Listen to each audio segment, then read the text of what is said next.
Hello दोस्तों, मैं समीर आप लोगों का अपना चैनल टेक्निकल आईटीआई में स्वागत करता हूं। तो और बताइए, आप लोग कैसे हैं। उम्मीद करता हूं कि आप लोग अच्छे होंगे और मन लगा के पढ़ाई कर रहे होंगे। तो हम लोगों ने चैप्टर 1 जो है कंप्लीट कर लिया था। सॉरी गाइज, इसमें थोड़ा गड़बड़ी हो गया है। ये आज हम लोग जो है चैप्टर 1 कंप्लीट कर चुके हैं। हम लोग को जो है चैप्टर 2 पढ़ना है। ठीक है गाइज, हम लोग चैप्टर 2 का स्टडी करेंगे। ठीक है, तो आज से हम लोग चैप्टर 2 स्टार्ट करते हैं। तो आप लोग ध्यान से पढ़िए। और जो चैप्टर 2 जो है हम लोगों को, वो जो है इलेक्ट्रिकल इक्विपमेंट के ऊपर है, जो सॉरी इलेक्ट्रिकल टूल्स के ऊपर में है। मतलब हम लोग को इलेक्ट्रिकल टूल्स के बारे में पढ़ाई करना है। ठीक है गाइस, तो आज हम लोग स्टार्ट करते हैं। और अभी तक आप लोगों ने हमारे चैनल को सब्सक्राइब नहीं किया है, लाइक नहीं किया है, तो सब्सक्राइब कर दीजिए, जिससे आपको नोटिफिकेशन पहुंचता रहे टाइम टू टाइम। और अभी तक हमारे चैनल को आप लोगों ने लाइक नहीं किया है तो लाइक कर दीजिए, जिससे हमें समझ में आए, हमें मोटिवेशन मिले कि हाँ आप लोगों को हमारा वीडियो हमारा वीडियो आप लोगों को पसंद आ रहा है। और अपने दोस्तों से शेयर करते रहिए, ताकि वो भी हमारे वीडियो का फ़ायदा उठा पाए, वो भी अच्छे से स्टडी कर पाए, वीडियो क्लास को समझ पाए और अपने कन्फ्यूजन को क्लियर कर पाए। ठीक है गाइज, और कमेंट जरूर कीजिए। अगर आपको कोई कन्फ्यूजन रह जाती है तो आप कमेंट करेंगे तो हमें पता चलेगा कि हाँ आपको क्या कन्फ्यूजन है, जिससे हम सही करेंगे। अगर हमें वीडियो में कोई भी क्वेरी अगर आपको दिखे तो बताइए, उससे सोल्यूशन करने का हम पूरे अपनी तरफ से कोशिश करेंगे। आपके हर कमेंट का रिप्लाई देंगे। ठीक है गाइस, तो प्लीज़ आप लोग अभी तक के लाइक नहीं किए तो लाइक ज़रूर कर दीजिए। ठीक है, हम स्टार्ट करते हैं।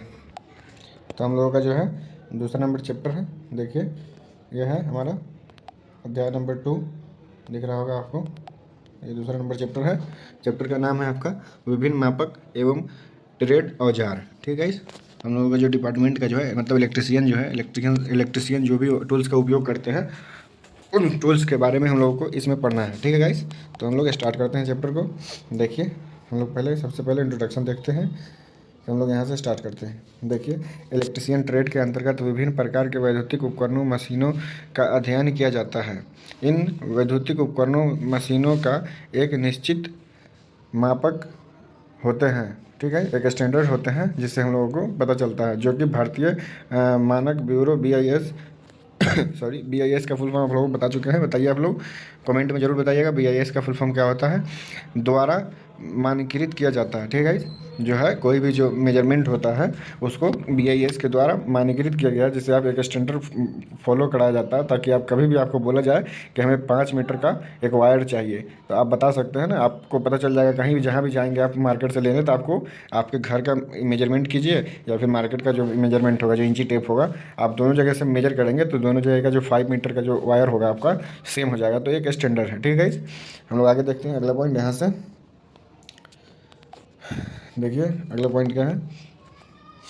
इलेक्ट्रिशियन ट्रेड के अंतर्गत तकनीशियन को अपने स्तर से विविध प्रकरणों को सम्मान करने के लिए विभिन्न प्रकृति के औजारों टूल्स की आवश्यकता होती है। हम लोगों को काम करने के लिए अलग अलग टूल्स की औजार की आवश्यकता होती है, जिससे हम लोग, जैसे वायर को छीलने का हो गया तो प्लायर का यूज करते हैं हम लोग। वायर कटिंग करने का हो गया तो कटर प्लायर का यूज करते हैं। करंट को टेस्ट करना होगा, चेक करना होगा कि करंट आ रहा है कि नहीं, तो हम लोग टेस्टर का यूज करते हैं। कहीं स्क्रू खोलना हो तो वहाँ पर हम लोग स्क्रू ड्राइवर का उपयोग करते हैं। इस तरीके से अलग अलग टूल्स हो गए। ठीक है गाइस, हम लोग स्टार्ट करते हैं, आगे देखते हैं। यहाँ से देखिए, सामान्य तौर पर हम कह सकते हैं कि वे भौतिक यंत्र हैं, जिनकी सहायता से किसी भी प्रक्रम को सामान्य किया जाता है, औजार कहलाता है। ठीक है, किसी भी मशीन, किसी भी काम को हम लोग कर देंगे और उसको करने में किसी टूल्स का उपयोग करते हैं, वही जो हमारा जो है औजार कहलाता है। एक भौतिक रूप से एक यंत्र है। ठीक है, आगे देखते हैं हम लोग। देखिए, विद्युताकार ट्रेड के लिए उपयोग औजार की विशेषता यह है कि ये औजार निर्माण तथा मरम्मत कार्य दोनों में ही समान रूप से उपयोगी होते हैं। अतः प्रशिक्षार्थियों को औजारों की उपयोगिता से किसी भी रूप से अनभिज्ञ नहीं रहना चाहिए। इस अध्याय से विभिन्न मानकों जैसे BIS, ट्रेड औजार एवं राष्ट्रीय वैद्युतिक कोड का वर्णन किया गया है। ठीक है, मतलब इसमें हम लोग ये बताने की कोशिश कर रहे हैं इस चैप्टर से कि जो भी हम लोगों का मशीन है, मान लीजिए उसको हमें खोलना हो, या जैसे मान लीजिए हमारा मोटर है, उसको खोलने के लिए हम लोगों को रिंच का उपयोग करना होगा, स्पेनर का उपयोग करना होगा, प्लास का उपयोग करना होगा, टेस्टर का उपयोग करना होगा। तो ये सब जो है उसको खोलने का भी काम आता है और कसने का, इसलिए यहाँ पर दिया गया है ये मरम्मत करने का और उसे निर्माण करने का। ठीक है, दोनों में ये जो है काम आता है। ठीक है गाइस, और ये जो है BIS मानक स्टैंडर्ड को फॉलो करता है। BIS का फुल फॉर्म क्या होगा, आप लोग कमेंट जरूर कीजिएगा, ठीक है। ठीक है गाइस, यहाँ तो हम पूछ चुके हैं, आप लोग कमेंट कर दीजिएगा, वीडियो को पॉज करके कमेंट किया कीजिए, ठीक है। BIS का फुल फॉर्म हम बता दे रहे हैं, BIS का फुल फॉर्म होता है ब्यूरो ऑफ इंडियन स्टैंडर्ड, ठीक है गाइस। आगे देखते हैं, आगे देखिए, अगला जो यहाँ से टॉपिक है स्टार्ट है, टॉपिक देखते हैं हम लोग। देखिए, मानक एवं मानकीकरण, ठीक है गाइस। इसमें इस टॉपिक को यहाँ से पॉइंट किया है छोटा सा, इसको फॉलो करके देखते हैं। देखिए, किसी पदार्थ के मानक एवं मानकीकरण को निम्नवत समझा जा सकता है, ठीक है। उसको अलग अलग तरीके से हम लोग समझ सकते हैं। तो हम लोग पहले देखते हैं ये पॉइंट क्या है, मानक स्टैंडर्ड, ठीक है। देखिए, किसी पद या राशि की परिभाषा, किसी राशि का मात्रक, किसी मात्रक का इकाई मान, किसी उत्पाद का आकार, प्रकार एवं कार्य विवरण आदि का निर्धारित रूप मानक कहलाता है, ठीक है। किसी भी जो है राशि का मानक इकाई मान जो होता है, उसका आकार, प्रकार जो होता है, कार्य करने का जो ये होता है, विवरण होता है, अलग अलग होता है, उसके निर्माण के रूप में जो है उसका एक मानक कहलाता है। देखिए यहाँ से है, देखिएगा क्या है, उदाहरण के तौर पर भारतीय एवं अंतर्राष्ट्रीय माप तौल पद्धति में लंबाई, द्रव्यमान तथा समय के मानक मात्रक क्रमशः मीटर, किलोग्राम तथा सेकंड होते हैं। इस प्रकार विद्युत धारा का मात्रक, मानक मात्रक एम्पियर होता है, ठीक है। इस विद्युत धारा का मात्रक जो है एम्पियर होता है। अब लोग यहाँ तक क्लियर है। आगे देखते हैं हम लोग। देखिए, विद्युत धारा की वह मात्रा जिससे 1 सेकंड में 6.24 इंटू 10⁻18 इलेक्ट्रॉन प्रवाहित हो गए, एक मानक एम्पियर कहलाती है, ठीक है। यहाँ तक आप लोगों को क्लियर है। ये तो हम लोग बेसिक फिजिक्स है, जिसे हम लोग पढ़ चुके थे पहले ही 8th 9th में। तो खैर एक बार हम लोग इसको रिवीजन कर ले रहे हैं, देख ले रहे हैं, ठीक है। जो हम लोग अगर कोई पूछेगा कि आपका जो 1 एम्पियर करंट होता है वो कितने इलेक्ट्रॉन्स के बराबर होते हैं, तो बोलिएगा 6.24 इंटू 10⁻18 इलेक्ट्रॉन्स के बराबर होते हैं, ठीक है गाइस। 1 एम्पियर कहलाती है। इस प्रकार अन्य वैद्युतिक एवं यांत्रिक मात्रकों के मानक निर्धारित किए गए हैं। अतः निर्मित सामग्री, औजार, उपकरण आदि का भी एक निश्चित मानक होना चाहिए, ठीक है। जो भी है अलग अलग जो सामान होते हैं उसके, जैसे कि आप लोग स्पेनर देखते होंगे, रिंच जो आता होगा आपके घर में या फिर कहीं वर्कशॉप में आप लोग देखते होंगे, तो उसका नंबर होता है 9, 10, 1, 1, 2, इस तरीके से उसका नंबर बनाया गया होता है।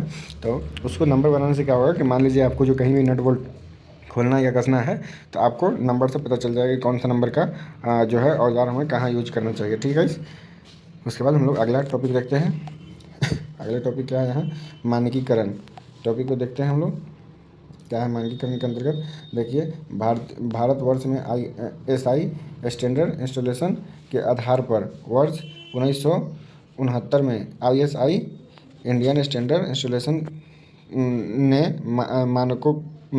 मानकों के निर्धारण का कार्य प्रारंभ किया था। उक्त स्थान का यह कार्य मानकीकरण कहलाता है, ठीक है।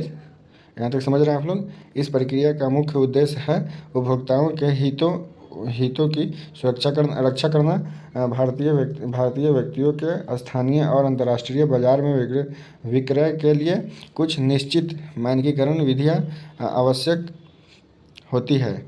विद्युत के सभी उपकरण, मशीन आदि सभी ISI प्रमाणित होनी चाहिए।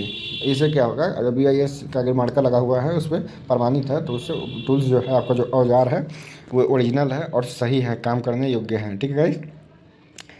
आगे देखते हैं। भारत में वस्तुओं के मानकीकरण के लिए ही BIS मानक स्थापित किया गया है। जो BIS जो है एक जो सिस्टम बनाया गया है, ब्यूरो ऑफ इंडियन स्टैंडर्ड, इसीलिए बनाया गया है ताकि वो चेक कर पाए कि जो औजार है वो योग्य उपयोग करने लायक है या नहीं। देखिए, फिर हम लोग आगे देखते हैं यहाँ से। अंतर्राष्ट्रीय स्तर पर वस्तुओं के मानकीकरण के लिए ISO बनाया गया है, ठीक है गाइस। यहाँ पर उसका फुल फॉर्म है इंटरनेशनल स्टैंडर्ड जो है बनाया गया है, ठीक है। फिर हम लोग अगला टॉपिक देखते हैं।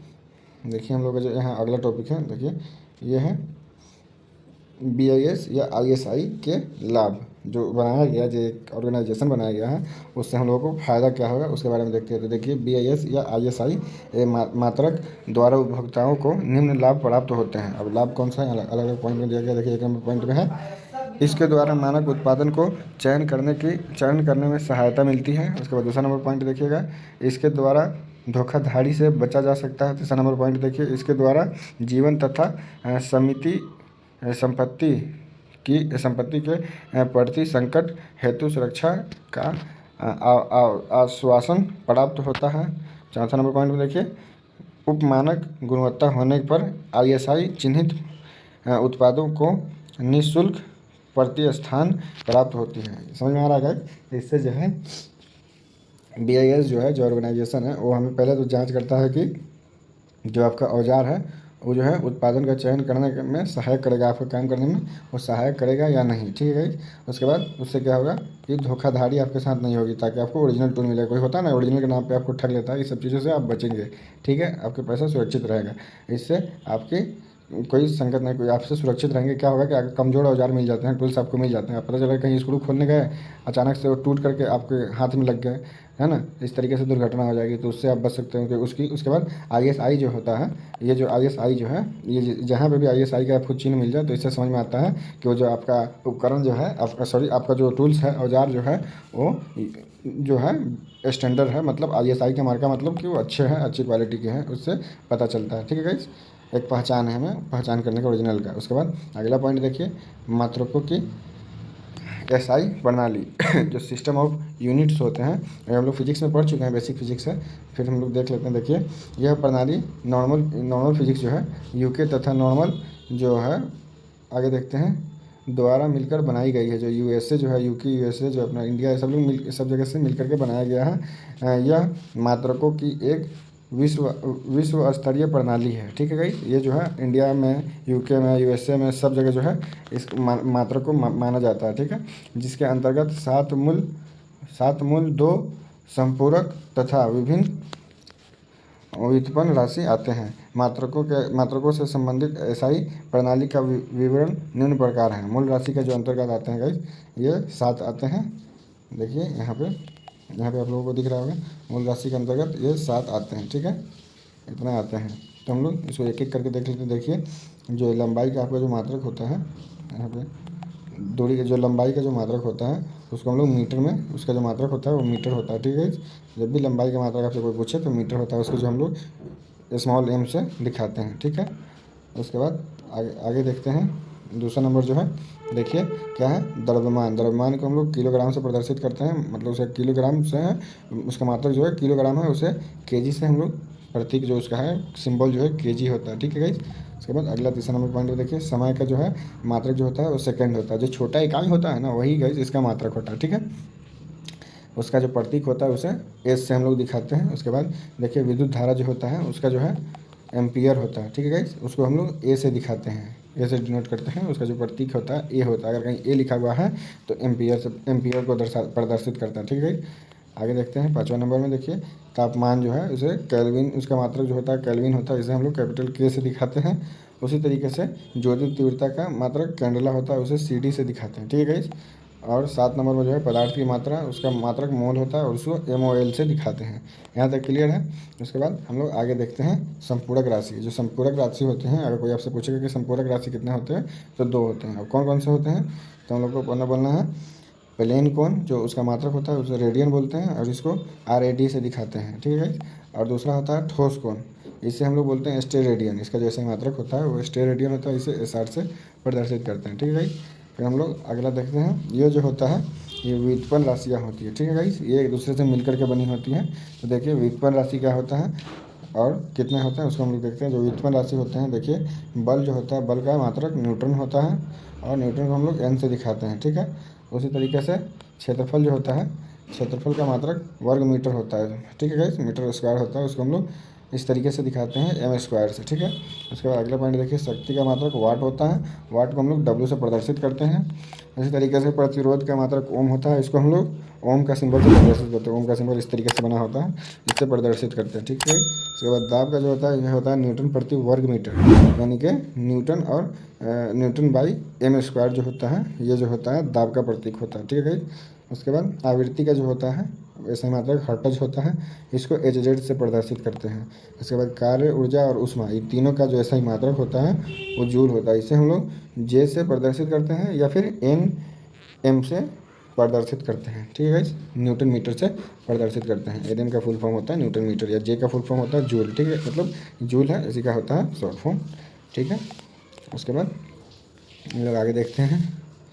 आगे देखिए ये है 8वें नंबर में जो है विद्युत आवेश, इसका जो ऐसा मात्रक होता है कूलाम होता है, इसे कैपिटल C से हम लोग प्रदर्शित करते हैं। उसके बाद है चुंबकीय फ्लक्स घनत्व, इसको हम लोग टेस्ला से दिखाते हैं, और ये होता है, इसको हम लोग प्रदर्शित करते हैं T से, या फिर WO प्रति मीटर WB यानी कि वेबर होता है, वेबर प्रति मीटर स्क्वायर से हम लोग प्रदर्शित करते हैं। ठीक है। उसके बाद आगे देखिए, ये होता है धारिता। धारिता का जो ऐसा मात्रक होता है ये होता है फैराडे। ठीक है, जो हम लोग कैपेसिटर देखते हैं ना, फैन में जो कैपेसिटर लगता है, बोलते हैं कि 2 माइक्रो फैराडे का लगा दो, 2.5 माइक्रो फैराडे का लगा दो, उसी को हम लोग F से प्रदर्शित करते हैं। ठीक है, उसके बाद कोणीय वेग जो होता है इसका ऐसा ही मात्रक रेडियन प्रति सेकंड होता है। ठीक है, इसको हम लोग रेडियन प्रति सेकंड से ही दिखाते हैं, इस तरीके से RAD/SEC, इस तरीके से हम लोग दिखाते हैं। उसके बाद प्रेरकत्व, इसका जो होता है ऐसे मात्रक हेनरी होता है, इसको कैपिटल H से दिखाते हैं। ठीक है।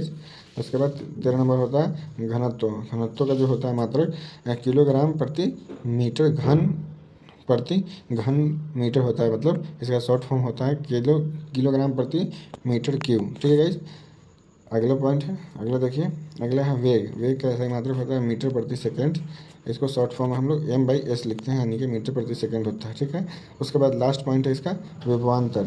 ठीक है, विभवांतर का ऐसा मात्रक वोल्ट होता है। ठीक है, विभवांतर का ऐसा मात्रक क्या होता है, वोल्ट होता है। ठीक है, इसको हम लोग V से प्रदर्शित करते हैं। ठीक है, यहाँ तक आप लोग को क्लियर हो गया। अब आगे देखिए, ये जो है हम लोग को बेसिक ऐसा मात्रक से उसे याद रखना चाहिए। उसके बाद देखिए अगला पॉइंट है औजारों की विशिष्टियाँ। ठीक है, जो औजारों की जो विशिष्ट उसमें क्या है उसके बारे में हम लोगों को देखना है। तो देखिए हम लोग यहाँ से स्टार्ट करते हैं। इलेक्ट्रीशियन ट्रेड के अंतर्गत विविध कार्यों को समान करने के लिए विभिन्न हस्त औजारों की आवश्यकता पड़ती है। ट्रेड में प्रयोग होने वाले कुछ प्रमुख हस्त औजारों का विवरण, उनसे संबंधित सावधानी सहित अनुरक्षण निम्नलिखित दिया गया है। मतलब जो भी औजार हैं उनको जो है उनका सावधानी और उनके बारे में इस चैप्टर में समझाया गया, इस पॉइंट में, इसके आगे पॉइंट में समझाया गया है। तो देखिए यहाँ से स्टार्ट है चैप्टर, जो आपका जो टूल्स है उसका नाम यहाँ से स्टार्ट किया गया है। तो हम लोग देखते हैं ये जो 1 नंबर जो टूल्स है उसके बारे में देखते हैं। तो जो 1 नंबर पॉइंट है यह है प्लायर। तो हम लोग प्लायर को देखते हैं।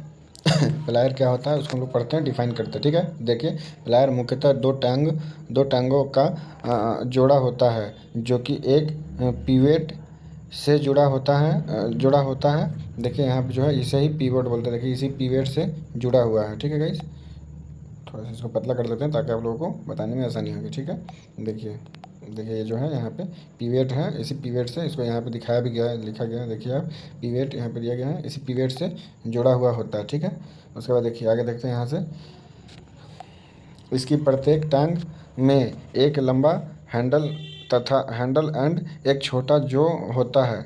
ठीक है, यहाँ पे देखिए ये जो है यहाँ पे एक जो होता है इस तरीके से, और ये जो होता है इसका हैंडल होता है। ठीक है, समझ में आ गया। ये जो एक टांग यहाँ से यहाँ तक का होता है इसका ऐसे बना होता है इस तरीके से। ठीक है गाइस, देखिए तो यहाँ तक समझ में आ गया। उसके बाद आगे देखते हैं, जैसे कि चित्र में दर्शाया गया है, आप लोग चित्र देख ही रहे हैं, जैसे चित्र में दर्शाया गया है, इसका प्रयोग छोटे भागों तथा अवयवों को पकड़ने, जोड़ने, खींचने व घुमाने के लिए किया जाता है। इसका जो उपयोग हम लोग करते हैं, किसी भी उपकरण को, किसी भी औजार को पकड़ने के लिए, जोड़ने के लिए, खींचने के लिए या घुमाने के लिए हम लोग इसका उपयोग करते हैं। किसका उपयोग करते हैं गाइस? प्लायर का।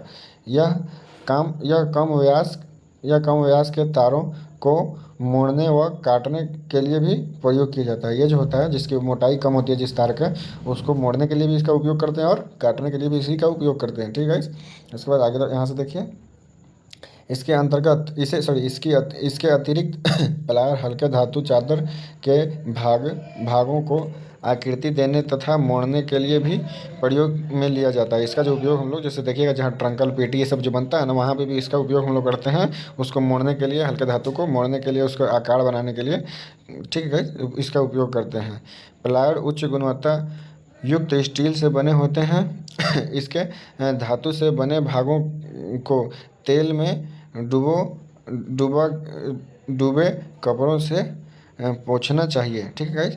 जिससे इससे अतिरिक्त समय समय पर इसकी पिवेट एवं जोड़ पर तेल द्वारा ऑयलिंग करते रहना चाहिए। इससे क्या होगा, ये जो यहाँ पे जो है इसको हम लोग तेल द्वारा वायरिंग करते रहेंगे, टाइम टू टाइम साफ़ सफाई करते रहेंगे, तो इससे क्या होगा, इसका जो पिवेट है ये जाम नहीं होगा और आपको काम करने में आसानी होगी और काम करने में मज़ा भी आएगा, ठीक है।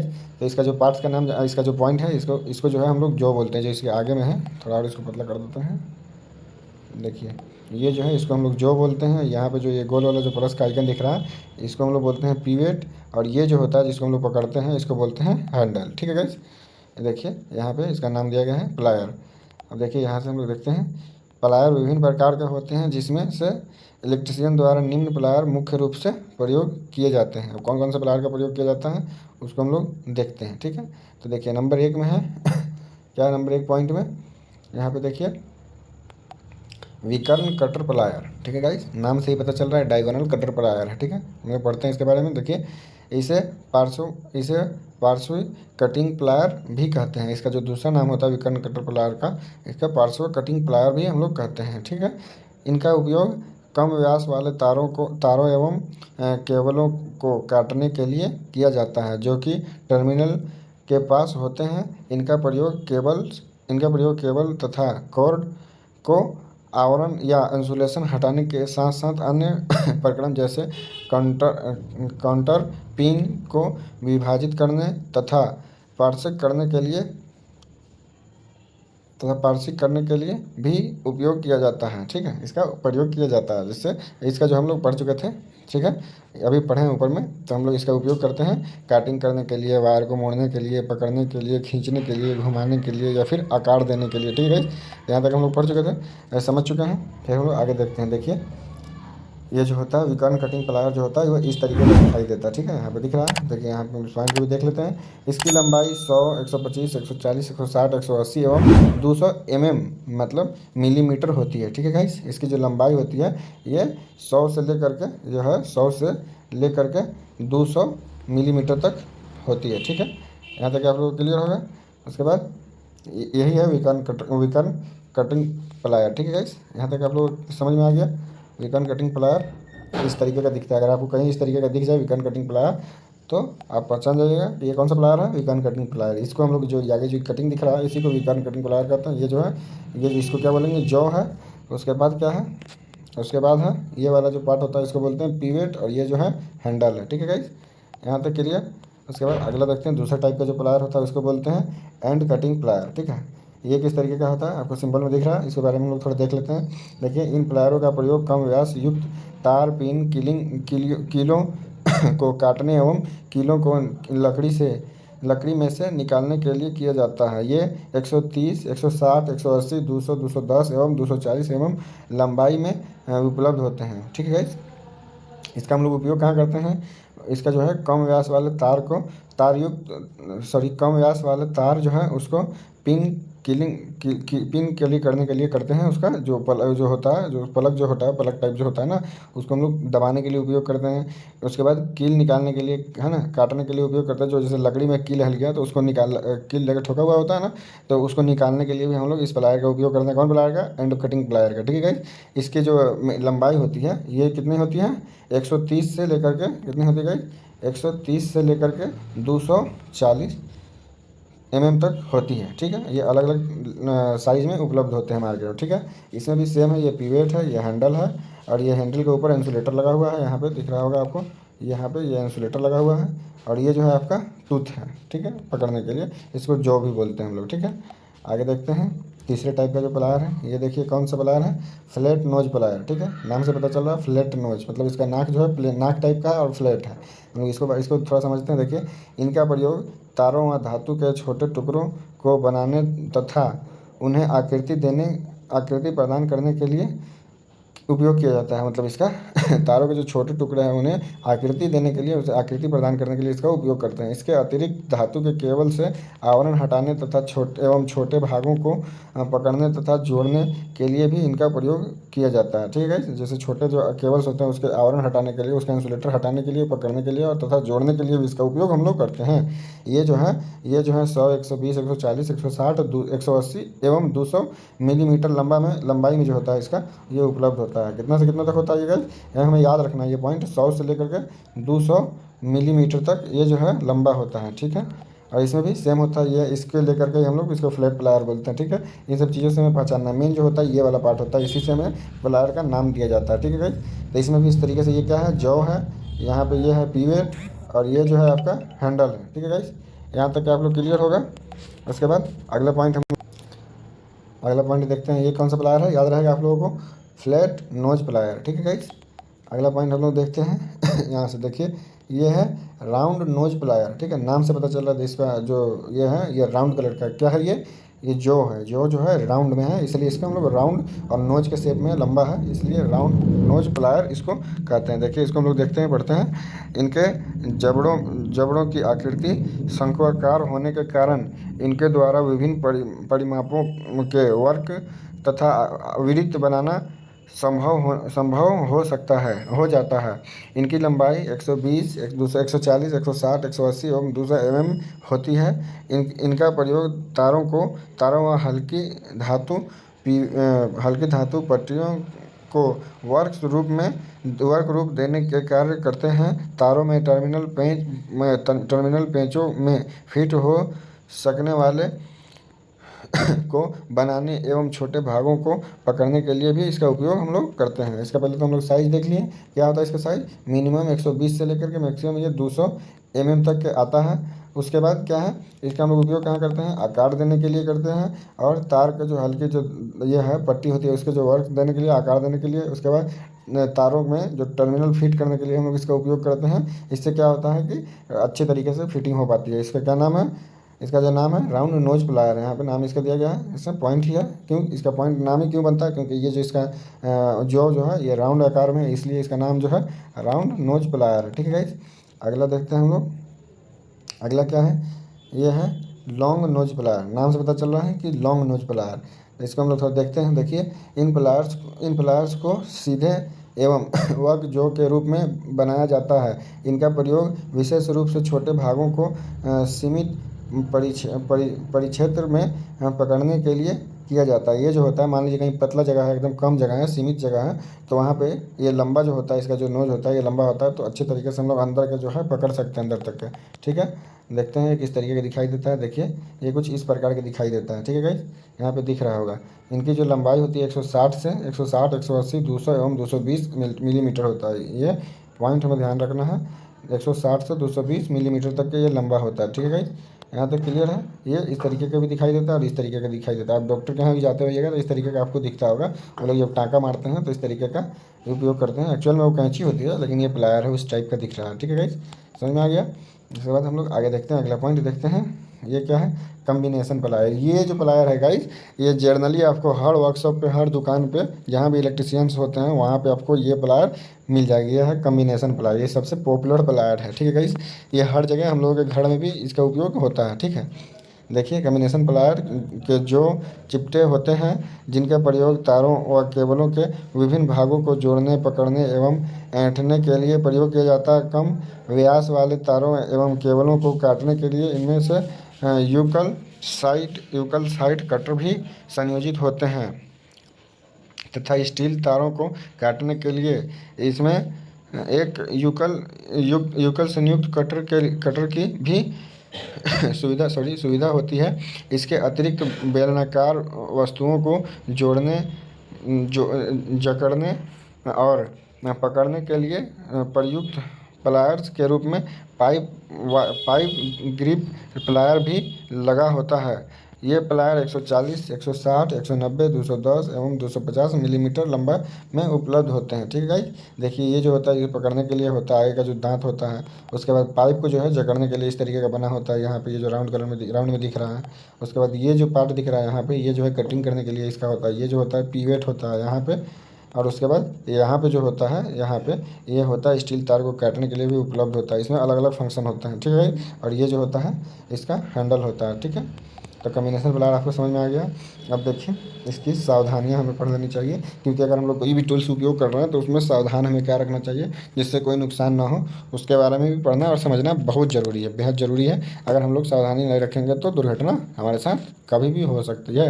इसलिए कभी भी सेफ्टी फर्स्ट कहा जाता है, क्योंकि आप लोग इंजीनियर हैं और इंजीनियर के लिए सेफ्टी फर्स्ट होता है, ठीक है गाइस। सेफ्टी हमें अच्छे से आनी चाहिए। तो देखिए सावधानियाँ क्या हैं, तो देखिए एक नंबर पॉइंट में है, एक नंबर पॉइंट में देखिए इनके इंसुलेशन को बनाए रखना चाहिए, जिससे कि इन्हें सजीव लाइन पर भी प्रयोग किया जा सके। दूसरा नंबर पॉइंट है इनको हथौड़े की भांति प्रयोग नहीं करना चाहिए। क्या होगा अगर जो है, पहले तो देखिए एक नंबर पॉइंट हम लोग देखिए उसको थोड़ा आपको डिफाइन करते हैं। इसका इंसुलेशन को बनाए रखना चाहिए इस जिससे कि इन्हें सजीव लाइन पर भी प्रयोग किया जा सके। क्या होता है कि लाइन चालू रहता है, सजीव लाइन मतलब लाइन, लाइव लाइन में हम लोग इसका उपयोग कर सकें। अगर इसका इंसुलेशन अगर हम लोग बना करके नहीं रखेंगे, अच्छा नहीं रखेंगे, तो इससे हम लोग इलेक्ट्रिक शॉक लग सकती है, जिससे दुर्घटना हो सकता है, ठीक है। दूसरा नंबर जो पॉइंट है क्या बोल रहा है, इसको हथौड़े के भांति उपयोग नहीं करना, मतलब इसको मान लीजिए ठोकने में, पीटने में उपयोग नहीं करना चाहिए, जिससे इसका पीवेट खराब हो जाएगा, इसका दांत जो है कटिंग के लिए वो खराब हो सकता है, ठीक है। तो इससे बचाने के लिए हम लोगों को हथौड़े के रूप में इसका उपयोग नहीं करना चाहिए, ठीक है। उसके बाद तीसरा नंबर पॉइंट में देखिए क्या है, इनके कटर का प्रयोग स्टील के तारों को काटने के लिए नहीं करना चाहिए। क्या होगा कि अगर इसके कटर का प्रयोग हम स्टील के तार को काटने के लिए करेंगे तो उससे क्या होगा कि इसका जो कटिंग का जो पार्ट्स है, जो पॉइंट है, वो ख़राब हो जाएंगे, घिस जाएंगे, जिससे हम लोग फिर अच्छे से इसका उपयोग नहीं कर पाएंगे, ठीक है गाइस। उसका अगला पॉइंट है इनका प्रयोग गर्म वस्तुओं को पकड़ने के लिए नहीं करना चाहिए, क्योंकि ऐसे करने से इनका इंसुलेशन शीघ्र ही नष्ट हो जाएगा और इन्हें सजीव लाइन पर प्रयोग नहीं किया जा सकता। क्या होगा, सिंपल है, आप किसी भी इसमें जो ये जो दिख रहा है, इस पे जो इंसुलेशन लगा होता है, अगर आप गर्म किसी पार्ट्स को पकड़ेंगे तो क्या होगा, गर्म होगा, ये सब गर्म होते होते क्या होगा, यहाँ जो इंसुलेशन है आपका ये खत्म हो जाएगा।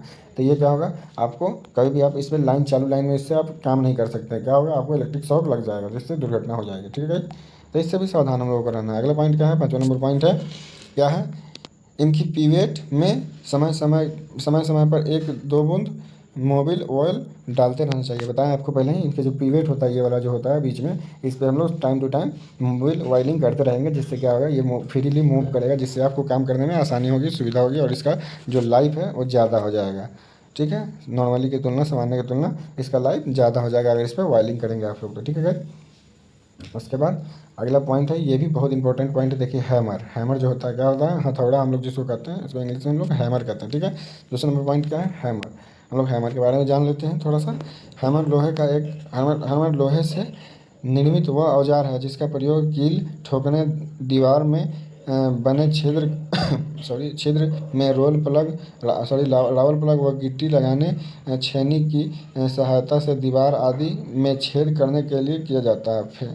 फेस, पिन, बॉल, नेक व हैंडल इसके मुख्य भाग होते हैं। हैमर अनेक आकार प्रकार के होते हैं। सामान्य कार्य के लिए 400 ग्राम भार वाला बॉल पिन हैमर प्रयोग किया जाता है, ठीक है। ये जो होता है हैमर का काम क्या होता है, हम लोग अच्छे से जानते हैं। कील को ठोकने के लिए, दीवार में छेद करने के लिए, रावल प्लग गिट्टी जो होता है उसको हम लोग दीवार में इंसर्ट करने के लिए, उसके बाद छेनी से दीवार को काटने के लिए उसके ऊपर हथौड़े से हम लोग वार करते हैं। और जो सामान्य प्रकार के जो हैमर होते हैं वो बॉल टाइप होते हैं, पिन टाइप होते हैं, ठीक है। उसके बाद ऑयल बॉल पिन ऑयल नेक टाइप नेक व हैंडल जो होता है इसका जो मेन पार्ट्स होता है, ठीक है। उसके बाद अनेक प्रकार के आकार और प्रकार के रूप में अलग अलग होते हैं। और जो सामान्य होते हैं वो 400 ग्राम का बॉल पिन हैमर हम लोग सामान्य रूप से यूज करते हैं हर जगह। आपको ये सामान्य रूप वाला, ये जो 400 ग्राम वाला जो बॉल पिन हैमर है, आपको हर वर्कशॉप में हर जगह मिल जाएगा, ठीक है। उसके बाद हम लोग देखते हैं आगे। देखिए यहाँ से देखिए कुछ मुख्य हैमर का संक्षिप्त वर्णन निम्नलिखित है, ठीक है। देखिए एक नंबर पॉइंट में क्या है, बॉल पिन हैमर, ठीक है। तो हम लोग देखते हैं, इसे बॉल पिन को फोर्जिंग करके बनाया जाता है ना। क्या है, देखिए ये जो पार्ट होता है इसको ही हम लोग बॉल पिन कहते हैं। देखिए यहाँ पे पॉइंट में ऊपर लिखा गया है, यहाँ पे बॉल पिन हैमर, ठीक है गाइस। ये बॉल पिन इसी को कहा जाता है, इतने पार्ट को बॉल पिन कहा जाता है। और उसके बाद यहाँ पे जो नीचे वाला जो पार्ट होता है, जो इस तरीके से राउंड होता है, उसको हम लोग बोलते हैं फेस, उसके बाद जहाँ से राउंड होता है उसको हम लोग बोलते हैं नेक, मतलब गर्दन होता है, गर्दन टाइप होता है ना, उसे हम लोग नेक बोलते हैं। और जहाँ हम लोग हथौड़ा जो उसका जो हैंडल होता है ना, उसमें जो इंसर्ट करते हैं उसको बोलते हैं वेज, जो होल होता है उसको वेज कहते हैं। और जिससे हम लोग पकड़ के हैमर का यूज करते हैं उसे बोलते हैं हैंडल। ठीक है गाइस, यहाँ तक के लिए हम लोग देखते हैं। अब देखते हैं यहाँ से, इसमें एक तरह की आकृति बॉल की होती है। इसे गिट्टी के लिए दीवार में रॉल प्लग लगाने व रिवेटिंग करने के लिए प्रयोग किया जाता है। ठीक है, इसीलिए इसका नाम बॉल पिन हैमर होता है। ठीक है, इसके आकार के ऊपर डिपेंड करता है, आकार और प्रकार बताया ना ऊपर में, उसके ऊपर डिपेंड करता है। ठीक है गाइस, इसीलिए इसको क्या बोलते हैं, बॉल पिन हैमर बोलते हैं। उसके बाद देखिए, उसके बाद क्या है, स्ट्रेट पिन हैमर। ठीक है गाइस, इसको हम लोग पहले देख लेते हैं, पहले फिगर में ही देखिए। ये जो होता है, ये जो ऊपर में जो आकार होता है इसको बोलते हैं पिन। ये पिन टाइप है ना, स्ट्रेट है, स्ट्रेट पिन है, इसलिए इसको स्ट्रेट पिन टाइप हैमर कहते हैं। ये पिन टाइप का ऊपर में दिखेगा आपको, फिर नीचे में उस तरीके से फेस दिखेगा, जिस तरीके से सब में रहता है इस तरीके से राउंड में तो फेस है। और ये जो होता है इसका वेज कहते हैं, और इसमें वेज में ही हैंडल लगा होता है, जो इसमें दिख रहा है आपको, इसे हैंडल कहते हैं। ठीक है, तो हम लोग इसको देख लेते हैं। देखिए, ये भी लोहे की फोर्जिंग द्वारा ही निर्मित होते हैं। यह मुख्यतः 125 ग्राम, 250 ग्राम और 500 ग्राम भार में बनाए जाते हैं। इसका उपयोग बढ़इयों में होता है। जो लोग जो बढ़ई होते हैं, जो पीढ़िया पलंग ये सब बनाते हैं, उनके पास इस हैमर का उपयोग ज़्यादा होता है। किस हैमर का, स्ट्रेट पिन हैमर का। ठीक है गाइस, यहाँ तक क्लियर है। आगे देखते हैं हम लोग, अगला क्या है, मैलेट है। ठीक है, मैलेट भी एक तरीके का हैमर है, ये लकड़ी का बना होता है, देखने से आपको पता चल रहा है कि लकड़ी का। इसका जो दोनों तरफ होता है फेस होता है, फेस तरीके किस तरीके से राउंड होता है। ठीक है, और एक इसमें हैंडल लगा होता है। इसको हम लोग देख लेते हैं यहाँ से। देखिए, इसको देख लेते हैं। देखिए, लकड़ी द्वारा बने हैमर को मैलेट कहते हैं। लकड़ी से बना होता है, इसको हम लोग मैलेट कहते हैं। इसका प्रयोग अधिकतर धात्विक चादर के लिए होता है। क्या होता है, अगर धातु का जो चादर होता है उस पर अगर हम लोग लोहे का हैमर से वार करेंगे, पीटेंगे तो उस पर दाग आ जाएगी। ठीक है, इसलिए वहाँ हम लोग मैलेट का उपयोग करते हैं। ठीक है, उसके बाद आगे देखिए यहाँ से, इसे बनाने में साधारणतः शीशम, इमली, सागवान या कोई अन्य कठोर लकड़ी का प्रयोग किया जाता है। ठीक है, इसको बनाने के लिए ये शीशम का हम लोग यूज़ करते हैं, शीशम की लकड़ी का, इमली की लकड़ी का, सागवान की लकड़ी का यूज़ करते हैं, या फिर किसी कठोर लकड़ी का यूज़ करते हैं, जिससे हमारा हैमर जो है, लकड़ी जो हैमर जो है मजबूत रहा। ठीक है, तो पता चला कि हम गए मेटल की किसी धातु को ठोकने, पर हमारा हैमर ही टूट गया। तो इस तरीके से हमारा हैमर नहीं होना चाहिए। ठीक है, देखिए फिर आगे देखते हैं क्या है। यहाँ से देखिए, हैमर का प्रयोग करते समय इसके हैंडल के आधे भाग को कसकर अपने हाथ से पकड़ना चाहिए। इसके पश्चात जिस स्थान पर चोट लगानी है उसकी तरह हैमर का फेस रखकर आवश्यक बल, जितना हमें ज़रूरत हो उतने बल लगाकर प्रहार करना चाहिए। ठीक है, ताकि हम लोग उसको सीधा करना हो या टेढ़ा करना हो, मोड़ना हो, तो उसे हम लोग मोड़ सकते हैं या सीधा कर सकते हैं। ठीक है, आवश्यकता से ज़्यादा तो बल लगाएंगे नहीं, क्योंकि उतना ही बल लगाना है ना जितना हमें ज़रूरत है। ठीक है गाइस, इसमें भी सावधानी क्या हमें रखनी चाहिए। देखिए, इसमें सावधानी हम लोगों को रखना क्या क्या चाहिए। देखिए, एक नंबर पॉइंट में हैमर का फेस चिकना नहीं होना चाहिए। ठीक है, और दूसरा क्या है, हैमर का हैंडल कसा हुआ होना चाहिए। उसका फेस जो है चिकना नहीं होना चाहिए, जिससे वो स्लिप ना हो पाए।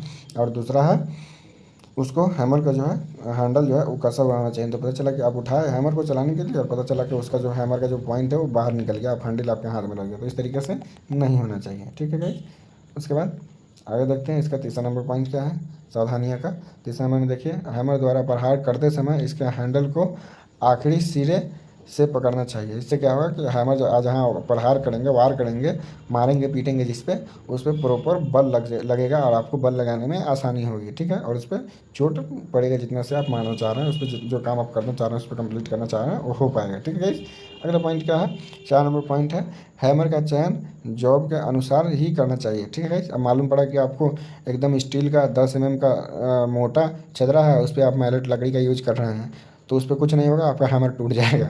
तो इसलिए आपको प्रॉपरली जहाँ जिसका यूज़ करना है, आवश्यकता के अनुसार ही हम लोग जॉब को देखेंगे और उसके अनुसार ही यूज करेंगे हैमर का। ठीक है गाइस, अगला पॉइंट देखते हैं हम लोग।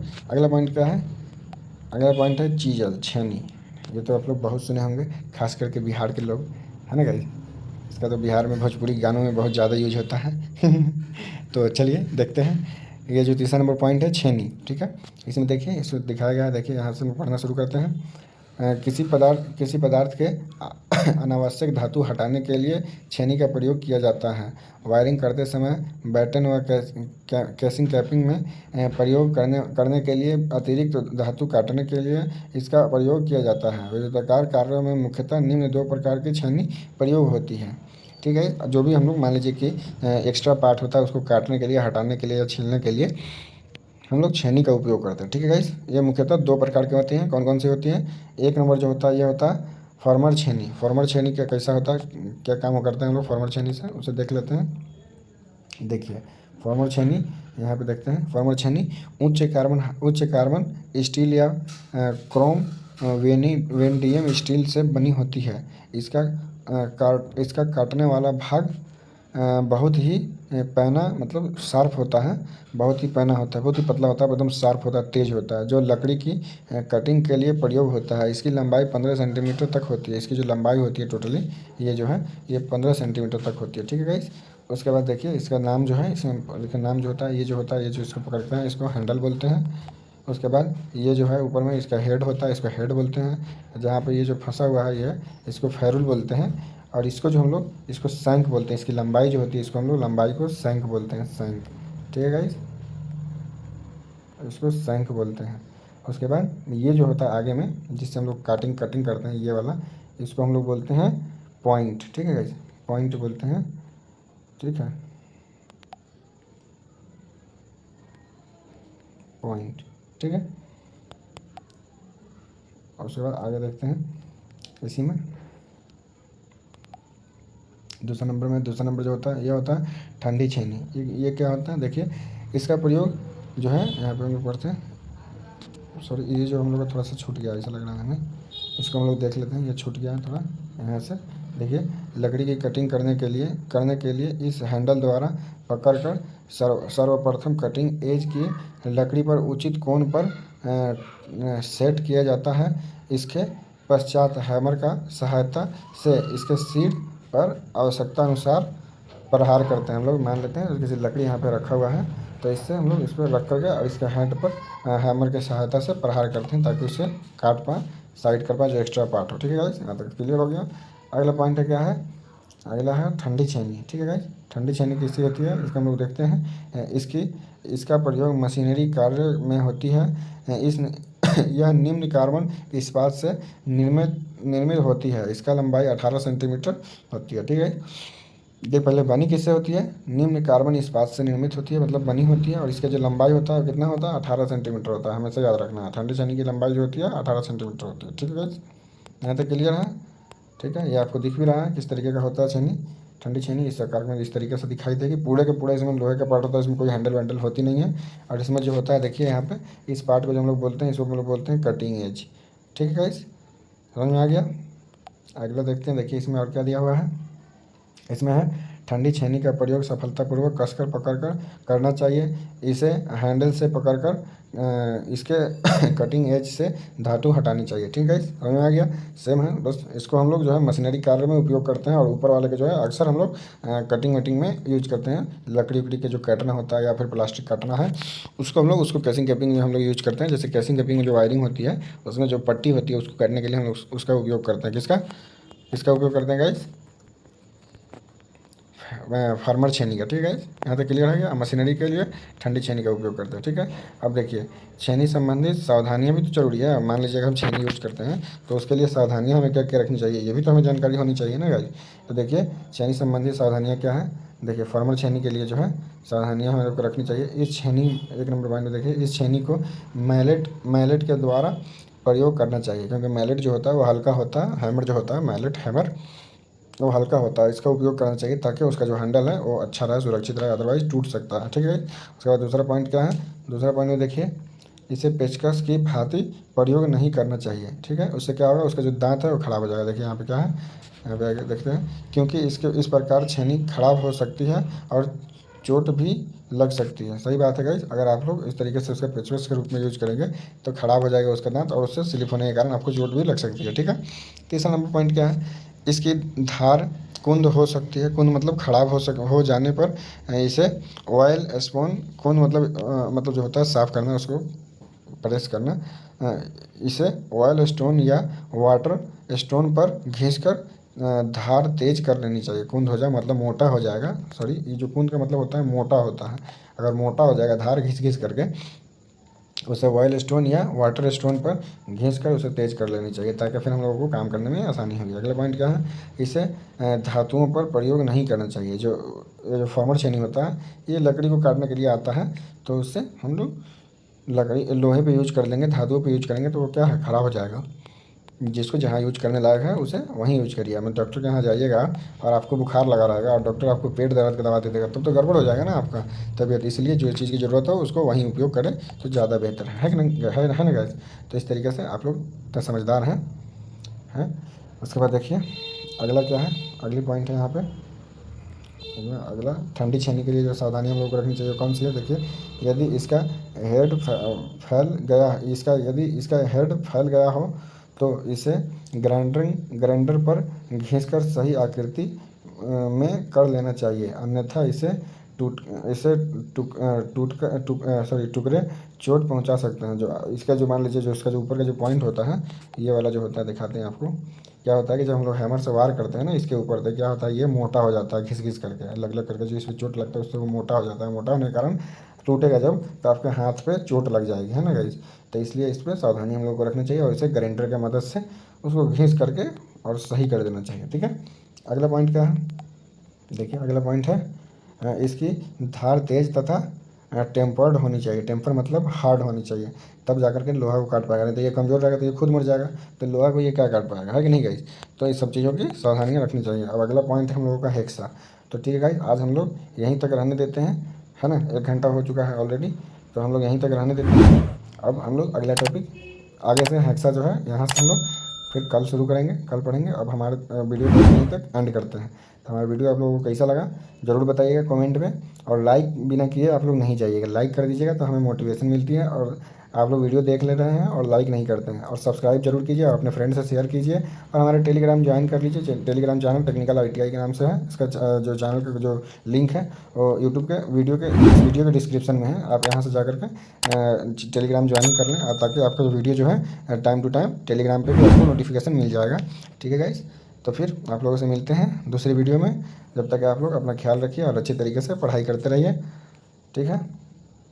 फिर मिलते हैं आपसे कल दूसरे वीडियो में, जब तक के धन्यवाद।